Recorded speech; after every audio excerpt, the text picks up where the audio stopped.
ಗೋಕ್ಷೀರ ಅಭಿಷೇಕ ಅಂತ ಹೇಳ್ತೀವಿ. ಗೋವಿನಿಂದ ತೆಗೆತಕ್ಕಂಥ ಕ್ಷೀರದಿಂದ ಅಭಿಷೇಕ ಮಾಡಿದಾಗ ಮನಸ್ಸಿನಲ್ಲಿರ್ತಕ್ಕಂಥ ಮನೋರಥ ಫಲವನ್ನು ಕೊಡುತ್ತೆ. ದಧಿ ಅಂದರೆ ಮೊಸರಿಂದ ಅಭಿಷೇಕ ಮಾಡ್ತಕ್ಕಂಥದ್ದಾದಾಗ ಆರೋಗ್ಯವನ್ನು ಕೊಡುತ್ತದೆ. ಆಜ್ಯದಿಂದ ಅಭಿಷೇಕವನ್ನು ಮಾಡ್ತಕ್ಕಂಥದ್ದು, ಅದರ ತುಪ್ಪದಿಂದ ಅಭಿಷೇಕವನ್ನು ಮಾಡ್ತಕ್ಕಂಥದ್ದಾಗ ಆಯುಸ್ಸು ಅಭಿವೃದ್ಧಿಯಾಗುತ್ತೆ.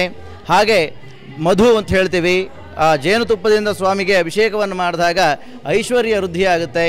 ಹಾಗೆ ಸಕ್ಕರೆಯನ್ನು ಅಭಿಷೇಕವನ್ನು ಭಗವಂತನಿಗೆ ಮಾಡಿದಾಗ ಎಲ್ಲ ನಮ್ಮಲ್ಲಿರ್ತಕ್ಕಂಥ ಎಲ್ಲ ದೋಷಗಳು ಪರಿಹಾರವಾಗಿ ಅಮೃತವಾಗುತ್ತೆ ಅಂತ ಹೇಳ್ಕೊಳ್ತಕ್ಕಂಥದ್ದೇ ಪಂಚಾಮೃತ ಅಂತ ಹೇಳ್ತಕ್ಕಂಥದ್ದು. ಅಂಥ ಪಂಚಾಮೃತ ಅಭಿಷೇಕವನ್ನು ಮಾಡಿದ್ದೇವೆ.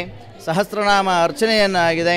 ಆ ಭಗವಂತನಿಗೆ ಅರ್ಚನೆ ಅಂತಂದರೆ ವಿಷ್ಣು ಅಲಂಕಾರ ಪ್ರಿಯ, ಅರ್ಚನೆ ಪ್ರಿಯ ಅಂತ ಎಲ್ಲ ಹೇಳ್ತೇವೆ.